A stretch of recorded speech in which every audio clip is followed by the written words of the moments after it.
Bien, señoras, señores, seguidores de este ciclo de conferencias sobre el bicentenario de la Guerra de la Independencia, que organizado por el Ayuntamiento en colaboración con una serie de instituciones y de organismos, entre las cuales destaca la que nos acoge amablemente en su casa, esta Real Sociedad Económica de Amigos del País de tanta solera, omnipresente siempre en cuanto tiene relación con nuestra vida.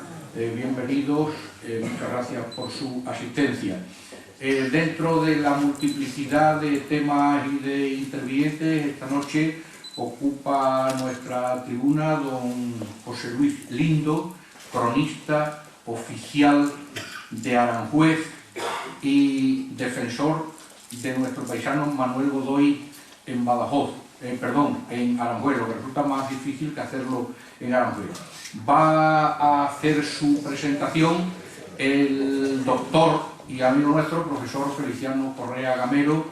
Conocen ustedes también que comparte con nosotros dos la condición de cronista oficial, en este caso de Jerez de los Caballeros, y académico de la Real de las Letras y las Artes de Extremadura. De manera que don Feliciano tiene la palabra. Gracias.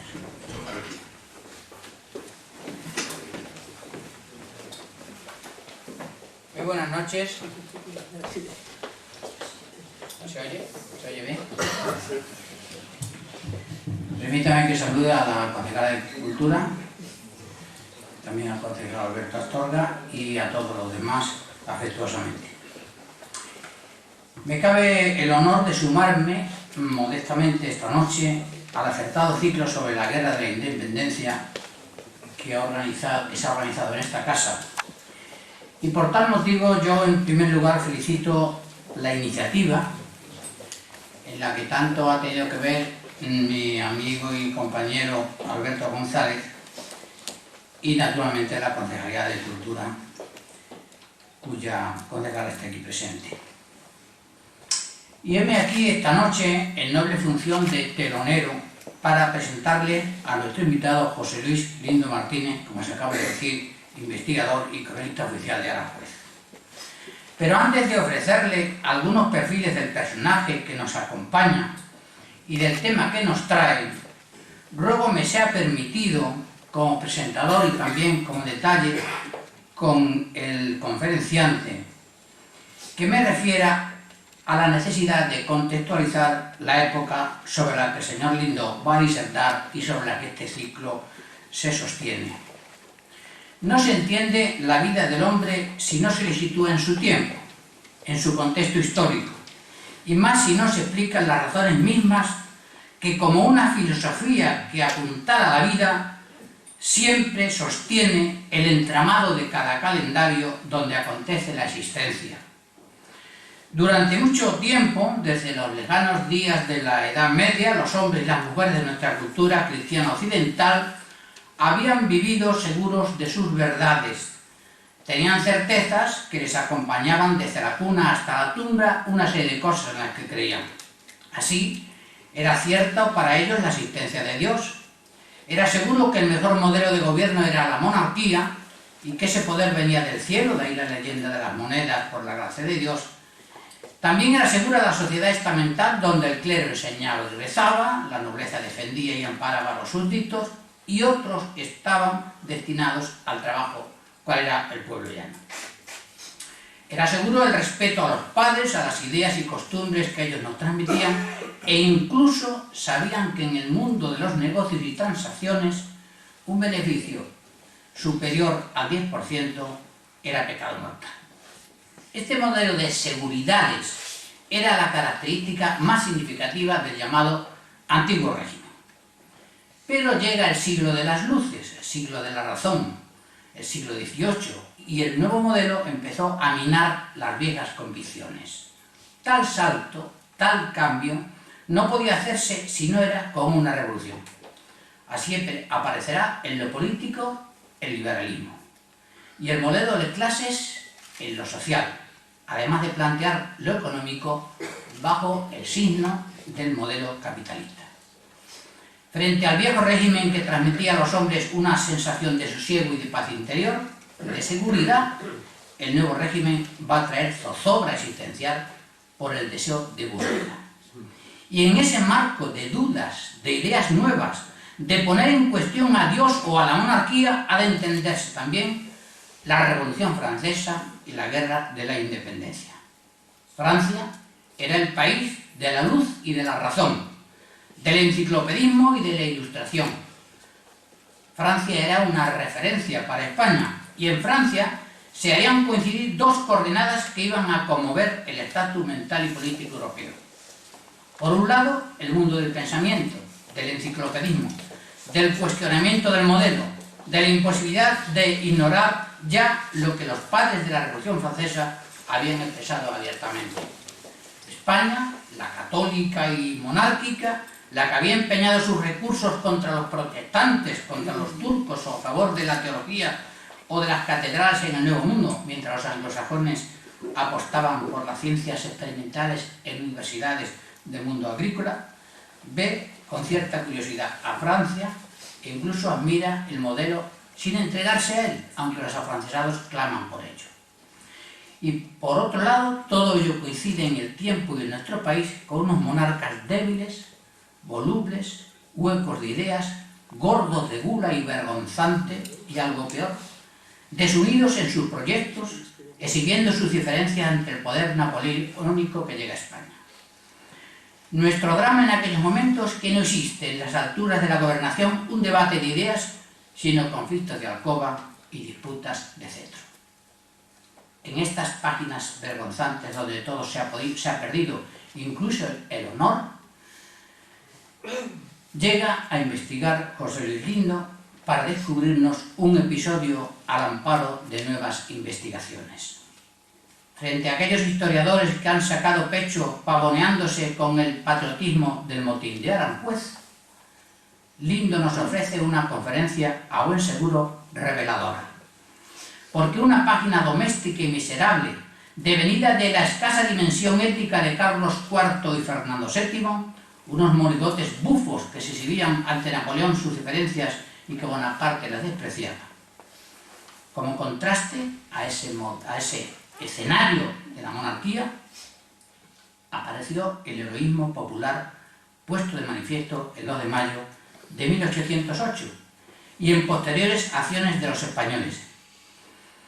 El motín de Aranjuez no es el ejemplo.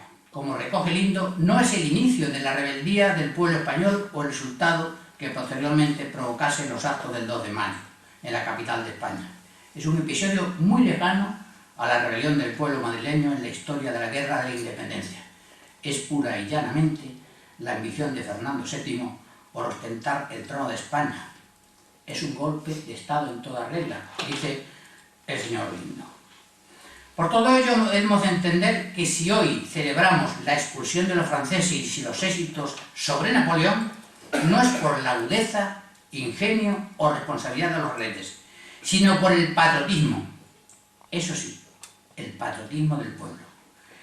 El 2 de mayo, cuyo ciclo aquí celebramos gozosamente, puede ser considerado como la segunda refundación de España. La primera toma de conciencia seria y desde abajo del sentido nación. Si los reyes católicos lograron la unidad territorial, religiosa, política y militar de los reinos medievales, la revolución del 2 de mayo logra la unión conceptual del sentimiento patriótico. Aquí coincidimos con Ortega en que los grandes hechos los protagoniza siempre el pueblo. Pocos episodios tan brillantes y humanos que muestran la entraña del pueblo frente a este motín de Aranjuez, botín de Fernando VII le llamaría yo, como el de Manuela Malasaña, por ejemplo, bordadora, hija de francesa y española, que se incorporó al cuartel de artillería de Monteleón con David y Velarde, dos españoles más, uno de Sevilla, el otro de Santander. Era el Madrid sin campanarios, la España de la Mancha infinita. Arman al pueblo, sueltan a los presos que luego vuelven y entregan las armas. De ahí se pudo llegar a la guerra de guerrillas y otra vez resurge desde abajo esa España perdida, otra vez Viriato, con recuerdos de los toros de Guisando y la España del Cid. Regresaba desde abajo el sentido nacional. El 2 de mayo debería ser la fiesta nacional, pero fue marginada por los conservadores que vieron en ella el carácter de alzamiento popular, y los progresistas no les gustaba el énfasis patriótico y el protagonismo interclasista. Pero el motín sirve precisamente para subrayar el contrapunto de lo que en España sucedió. Esto es, el afán de libertad frente a los sables galos. Hijo del Real Sitio de Aranjuez, donde José Luis Lindo nace en 1957, ama el pasado porque lo siente en él y siente que en él están sus raíces. Conozco a Lindo como compañero de la Asociación Nacional de Cronistas de España y además es amigo. No les engaño si les digo que todavía lleva dentro de sí ese ardoroso talante de los ingenuos. Trabajó y trabaja contra corriente, contra las trabas, contra las zancadillas de los próximos, que con tanta frecuencia padecemos los que escribimos. Ya lo dijo la copla: anda, jaleo, jaleo, me censuran lo que escribo porque escribo lo que veo. Pero tales inconvenientes no asedian a José Luis, que es incansable en los periódicos, en las revistas, en folletos. Un día nos ofrece un libro sobre la Banda Municipal de Música del Real Sitio, otro sobre los viejos estudios cinematográficos de Aranjuez, o sobre los gancheros que transportaban las maderas de los bosques flotando sobre las aguas. Con la conferencia de hoy quiere contribuir a esclarecer unos hechos que a buen seguro saben diferenciar el patriotismo de la miseria. Quiere enseñarnos la crisis de una monarquía obsoleta y casposa, que nos afrentará más porque recientes habían sido las grandezas de España. Nos pondrá de manifiesto la crisis del modelo donde los reyes apares eran arquetipos de la mediocridad. Nos contará cómo era Aranjuez, solo lugar para descanso y cacería, y no pueblo capaz de organizar un motín. Nos contará el levantamiento urdido por Fernando VII contra su padre, y con el fin de terminar con el poder y con la influencia que tenía Godoy. ¡Qué bien! ¡Qué bueno que viniste, Lindo!, que diría el castizo, a hablar de nuestro Manuel Godoy, hecho muñeco en las fiestas de Aranjuez. Que Dios le conserve la vista a los ediles. Hacen del motín de Aranjuez, esto es, del golpe de Estado, la fiesta mayor. Viva Pavía y Tejero si se bendijeran los golpes. Y lo increíble es que a las fiestas se sumen vestidos de época, vecinos de la Albuera, para vapulear a Godoy y correr los Sanfermines del Real Sitio, convirtiendo el héroe en muñeco. Cuánta estupidez engendra siempre la ignorancia. Pero Lindo nos aclara la historia y justifica su presencia entre nosotros. Frente a la decrepitud emerge la excedencia de Godoy, del self-made-man, el hombre hecho a sí mismo, el ilustrado por vocación, el protector de las reales sociedades económicas que llegaron a ser 100 en su tiempo, el gran preocupado por las igualdades de España. Godoy, el extremeño.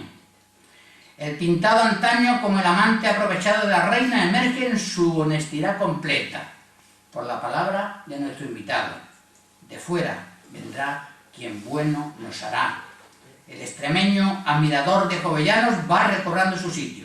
Y lo importante es que lo venga a decir desde lejos, desde ese paraje de Huerta, río y arte, por quien ha dedicado tiempo, mucho tiempo, al difícil y arduo oficio de esclarecer los hechos. Le agradecemos su presencia entre nosotros. Aplaudimos a los patrocinadores de este ciclo serio, completo y riguroso. Y aquí les dejo ya con el conferenciante que nos deleitará con el motín de Aranjuez. Muchas gracias.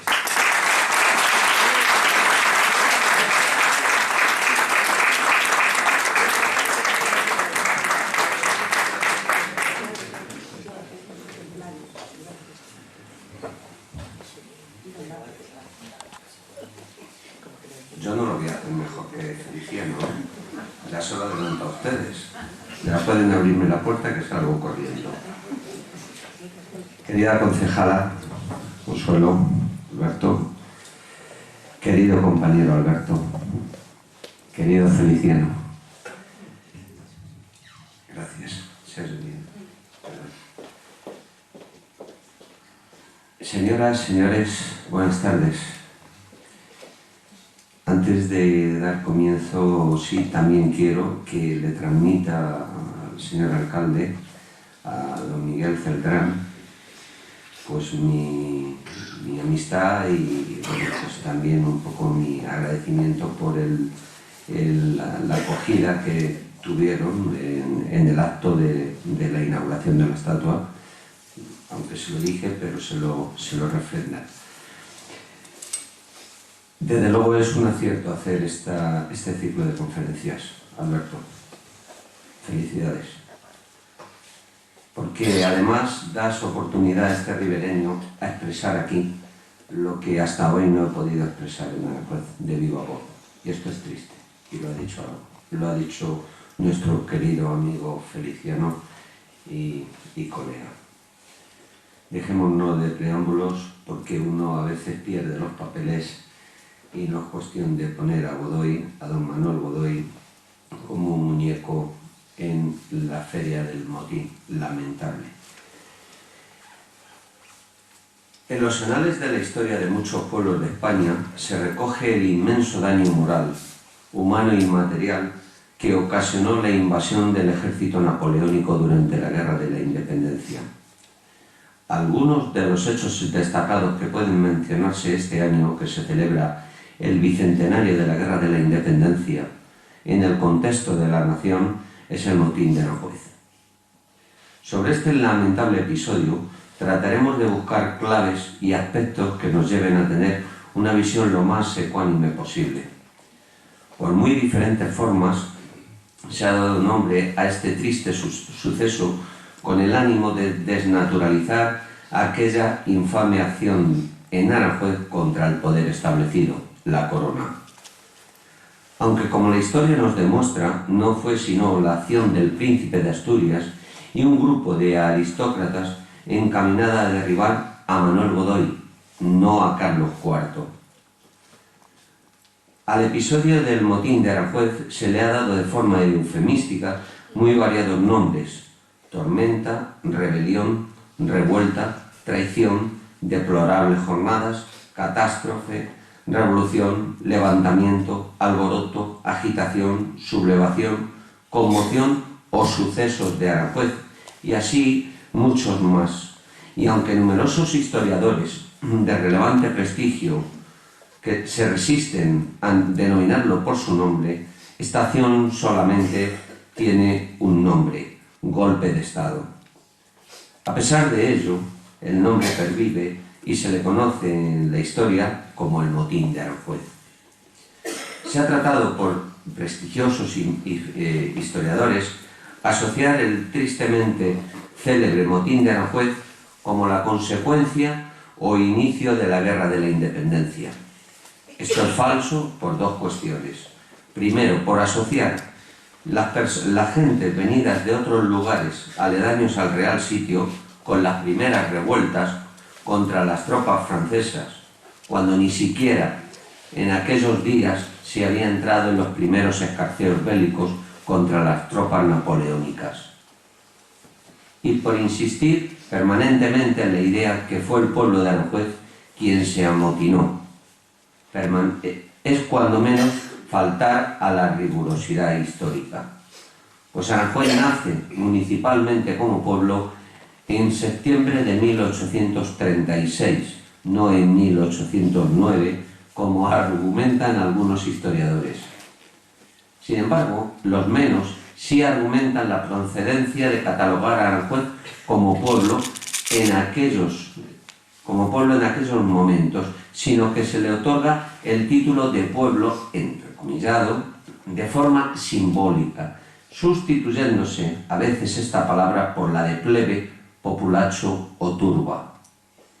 Pero aún así está fuera de toda lógica.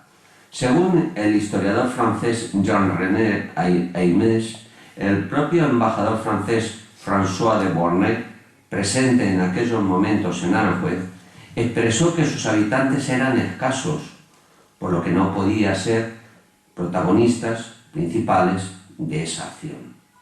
Lo que sí radicaba en el momento de la revuelta en el Real Sitio de Aranjuez era servidumbre de las reales personas y sus posesiones, servidores de nobles, labriegos y algunos ciudadanos que llegaban de otras poblaciones para instalarse con el pertinente permiso de la corona.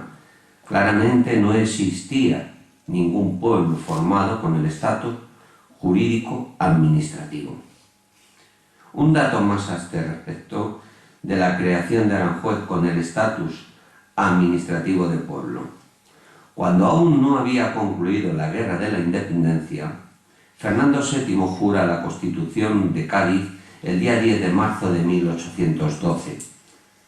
Pero ciertas libertades recogidas en la Carta Magna no se efectúan hasta pasados unos largos años. Tal es así que el día 9 de marzo de 1820 firma un decreto por el que se abre la posibilidad de que los pueblos tengan sus alcaldes, es textual, alcaldes y ayuntamientos constitucionales con arreglo en todo lo prevenido en la Constitución sancionada en Cádiz y a los decretos que de ella emanen y establezcan el modo y forma de verificar dichas elecciones.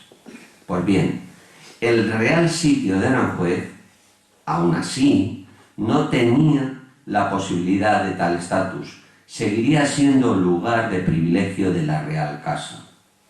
Otro aspecto que dice del privilegio que la corona tenía sobre Aranjuez es que hasta la división provincial que se efectúa en España bajo el reinado de Isabel II, Aranjuez pertenecía territorialmente a Toledo.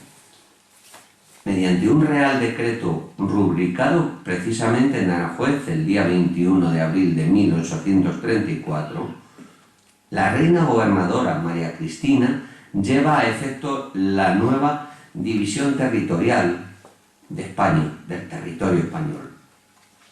2 años después, Aranjuez forja su primer ayuntamiento constitucional el día 9 de septiembre de 1836.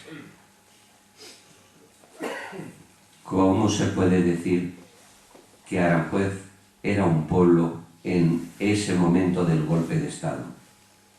El pueblo de Aranjuez no dio ese golpe de Estado. 8 años más tarde, otro dato, Ramón de Mesoneros Romanos recoge que la población de Aranjuez ascendía a 4.022 almas. Estamos hablando de 8 años más tarde de forjar su ayuntamiento Aranjuez. Y que en esa época de las célebres jornadas, es decir, en primavera, se podían llegar a 20.000 almas. Cuando surge el motín de Aranjuez, estamos hablando entre los días del 17 al 19 de marzo. Las jornadas no comienzan hasta los comienzos de abril, en los primeros 5 días, hasta junio, que es cuando empieza a aparecer el calor, que marchan a la granja. Ahí sí hay 20.000 almas. Es decir, hacia 1844 Aranjuez contaba con 4.000 almas. De ellas se debe descontar todos los trabajadores al servicio de la corona de forma permanente, más sus respectivas familias. De igual forma los sirvientes de la aristocracia instalados en el Real Sitio. Por lo tanto, con estas cifras es muy difícil que desde que se levantó aquel golpe de Estado contra Carlos IV, llevado a cabo por su hijo Fernando VII, Aranjuez contase con una población de la magnitud que algunos historiadores tratan de hacer creer para producir aquellos acontecimientos. Esto sí que es lamentable. Sobre las personas ajenas que en esos convulsos momentos pululan por el Real Sitio, Manuel Godoy recoge en sus memorias un detalle muy clarificador. Dice textual: por lo demás, en cuanto a lo interior, se refiere a Aranjuez, yo confiaba casi otro tanto como el rey en la tranquilidad y la obediencia de sus pueblos, y más si se les daba previamente el manifiesto. No faltó en tanto quien viniera y me advirtiese que se había notado haber entrado aquella tarde alguna gente forastera, de mal aire en su figura y en sus modales, manchegos los más de ellos. Aquí hago un paréntesis. Hay historiadores ribereños, por ejemplo Cándido López y Malta, que dice de Ciudad Real, de Daimiel, de una serie de poblaciones que venían a Aranjuez. Que a algunos de ellos se había visto conversar de un modo cauteloso con los palafraneros del infante don Antonio, que otros, pasando por mi puerta, habían gesticulado de manera indecorosa, diciendo palabras al oído con risas descompuestas y afectadas. Que las mujeres del mercado parecían inquietas y arriscadas. Que se había visto aquella tarde en los jardines varios grupos de soldados retozar y vocear y figurar camorras, sin ningún respeto a aquel lugar y sin que nadie de la guardia lo estorbase. Que se cerraban muchas tiendas y que el aspecto, en fin, y la reserva que se veía en el pueblo no anunciaban cosa buena. Todas las fuentes históricas apuntan a la presencia de gente forasteras, efectivamente, llegadas al Real Sitio de Aranjuez por aquella época, un hecho inusual. El conde de Toreno, con cierta sorpresa, recoge también en su obra esta circunstancia. Dice textual: la curiosidad, junto probablemente con oculta intriga, había llevado a Aranjuez de Madrid y sus alrededores muchos forasteros cuyos semblantes anunciaban siniestros intentos. Las tropas que habían ido de la capital participaban del mismo espíritu y ciertamente hubieran podido sublevarse sin instigación especial. El conde de Toreno no fue precisamente una persona que le tuvo mucho cariño a Manuel Godoy en la historia.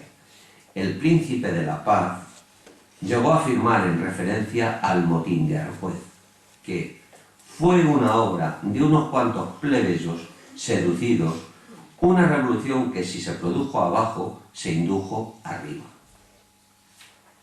Días antes del comienzo de los sucesos de Aranjuez, cuando la familia real estaba en el Real Sitio de Aranjuez, el príncipe de Asturias manda una misiva al conde de Montijo, esta también se encuentra en el Palacio Real de Aranjuez, que se hallaba en aquellos días en Andalucía, para que retornase lo antes posible a Aranjuez y tomase parte activa incitando a la gente que habían ido llegando al Real Sitio. El turbulento y sedicioso, textual, el turbulento y sedicioso conde de Montijo, lo dice Toreno, recordemos, había venido en posta desde Cádiz, llamado por el príncipe heredero, y permanecía disfrazado en un barrio miserable atizando la conjuración, para cuyo efecto veía a Fernando al apearse del coche en los paseos de tiempo en tiempo. El plan de los conspiradores reducíase entonces a fraguar la caída del ministro favorito, lo hemos dicho al comienzo, y lo dice Toreno, y a precipitar por este medio la abdicación del anciano rey. Pero no había fijado aún el día ni atado con fuertes lazos todos los hilos de la trama. La circunstancia de las cuales esperaba su triunfo facilitaron los medios y la ocasión. El motín de Aranjuez, como ha referido otra vez Feliciano, no es el inicio de la rebeldía del pueblo español o el resultado que posteriormente provocasen los actos del 2 de mayo en la capital de España. Es un episodio muy lejano a la rebelión del pueblo madrileño en la historia de la Guerra de la Independencia.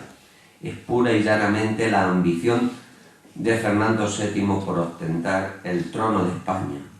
Es un golpe de Estado en toda regla. Los partidarios del príncipe de Asturias excitaron al pueblo contra la marcha de los reyes, mientras esparcían con insistencia el rumor de que Godoy había vendido el país a Napoleón para evitar que Fernando fuese nombrado rey. Para imponer su voluntad, los fernandinos urdieron una conjura contra el príncipe de la paz y resolvieron utilizar las circunstancias para precipitar su caída.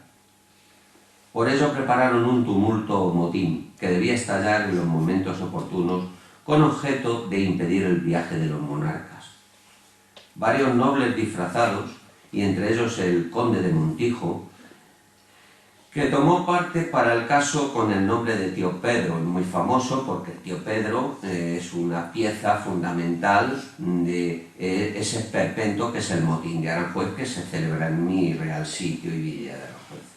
Apalabraron a los paisanos de las cercanías, a los lacayos y a otros servidores del Palacio Real y a numerosos soldados de guardia de Carlos IV, convenciéndoles a todos de que Godoy quería llevarse a Carlos y María Luisa a Sevilla y Cádiz para arrancarle la repudiación del príncipe de Asturias y usurpar, Manuel Godoy, el hecho es decir, la corona. Pero la historia es muy otra. No es Manuel Godoy, como se asegura, el que indicó al rey la conveniencia de su traslado a Andalucía, sino que fue el propio Carlos IV, este es otro dato que les voy a dar, quien anunció a sus más cercanos su partida, motivo que aprovecharon los nobles para azuzar al gentío que en aquellos momentos estaban en Aranjuez, esperando indicaciones de quienes les había pagado. Y esto es textual. No tardó Carlos IV en anunciar a su ministro con el mayor secreto la resolución de trasladarse a Sevilla y como los resortes de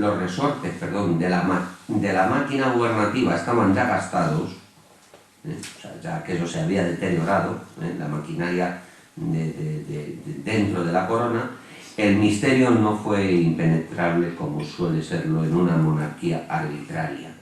Las órdenes que se comunicaron para que la guarnición de Madrid marchase a Aranjuez fortalecieron más las sospechas que el pueblo aquí había concebido en aquella terrible y extraordinaria crisis.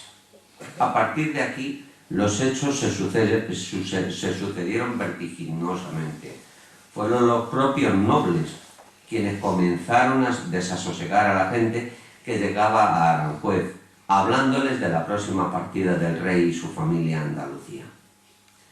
En la documentación oficial del gobierno entre los años de 1808 a 1814, otro relevante hombre del gobierno del rey deja constancia de la procedencia de las gentes que levantaron los tumultos o motín de Aranjuez, la preparación de la revuelta, el tiro que sonó. Esto es uno de los datos de los que se trata de desviar la atención y enfocarlo hacia que fue porque salió una mujer de la casa de Godoy, el tiro que sonó. Y al objetivo que perseguía dicho motín, que no era otro que destituir de su cargo a Manuel Godoy. Todo ello muy esclarecedor.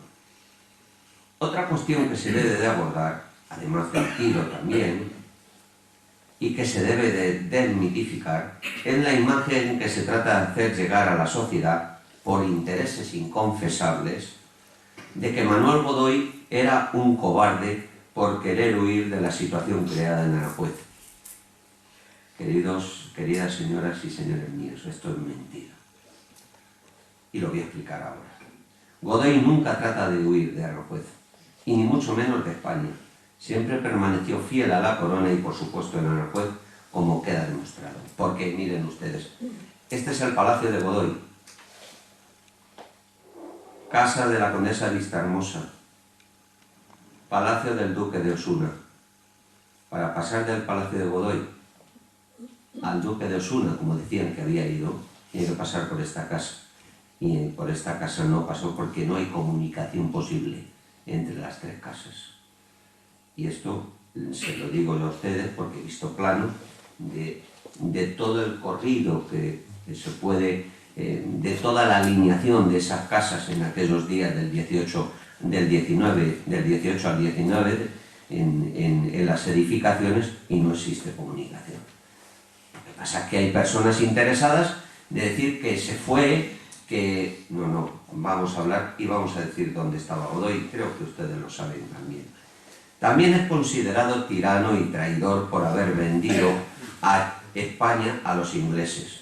Por el contrario, según Toreno, noble que destaca en la poca generosidad que trata Godoy en su obra, los aristócratas del círculo de Fernando VII siempre le vincularon a las amistades de Francia. ¿En qué quedamos? ¿Que estaba al lado de los ingleses o de los franceses? claras contradicciones por intereses históricos nada claros. La preparación del motín o golpe de Estado de Aranjuez, llamémosle golpe mejor, golpe de Estado, según Godoy, que en muy poco o nada se equivocó, no estaba dirigido por Fernando VII, sino que le utilizaron, sin él saberlo, hasta el último momento. Dice Godoy textual: no vino de Fernando el movimiento de aquella cruda noche, por más que hubiese sido de su gusto lo que hicieron sus amigos. Y aún me inclino a pensar que nada supo, sino algunas horas antes del proyecto del golpe de Estado, agrego yo, contra su padre, fuera convenido. Aquí vemos la generosidad de Godoy. Esta es una cita para la historia.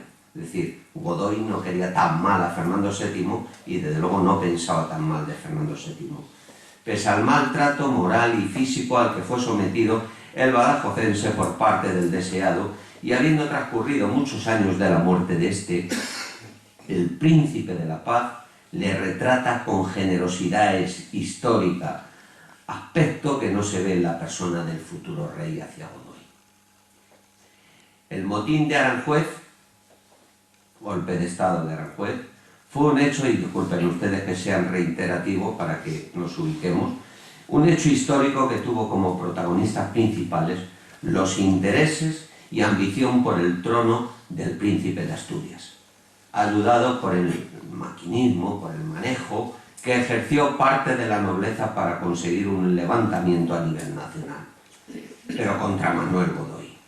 También es verdad el error lamentable que comete Carlos IV buscando en Napoleón la solución de sus problemas y viendo enemigos donde no los había sino solo en su propia corte.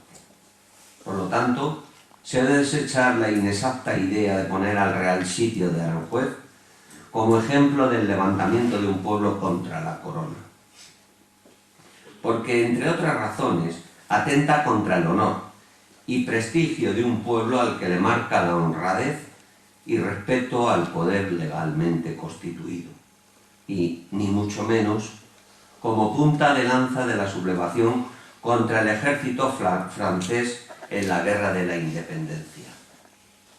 Algunos pormenores que son de obligado análisis, más todavía, se dieron aquellos días del 17 al 19 de marzo, importantísimo de exponer para este foro y la historia, porque no tenemos constancia de que se hayan recogidos en otros foros o publicaciones en este bicentenario. Nos referimos a lo relevante que es una carta personal de la reina María Luisa a su hija, la reina de Etruria, donde además de pedirle que intercediese por la familia y Godoy, le solicitaba que comunicase al duque de Berg ciertos asuntos de los que se habían hecho eco voces interesadas al propagar la idea de que los tiros salieron de la guardia personal de Godoy. Lo hemos relatado, lo he apuntado antes y lo vamos a aclarar.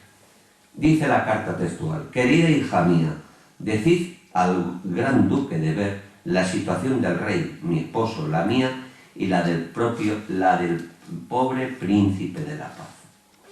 Mi hijo Fernando era el jefe de la conjuración, las tropas estaban ganadas por él.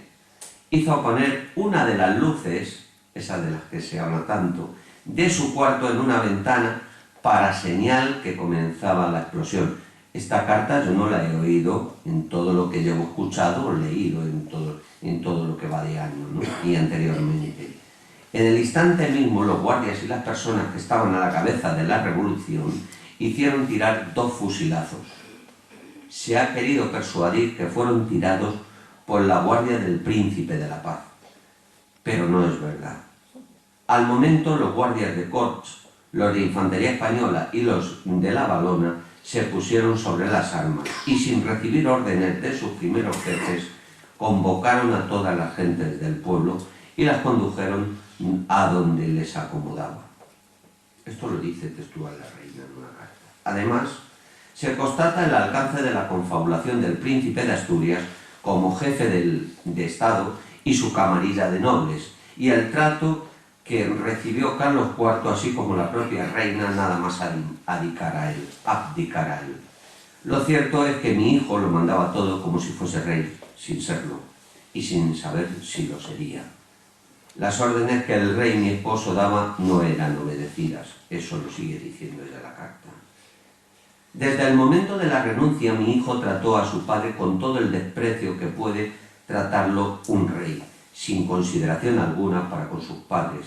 Al instante, hizo llamar a todas las personas complicadas en su causa que habían sido desleales a su padre y hecho todo lo que pudiera ocasionarles pesadumbres.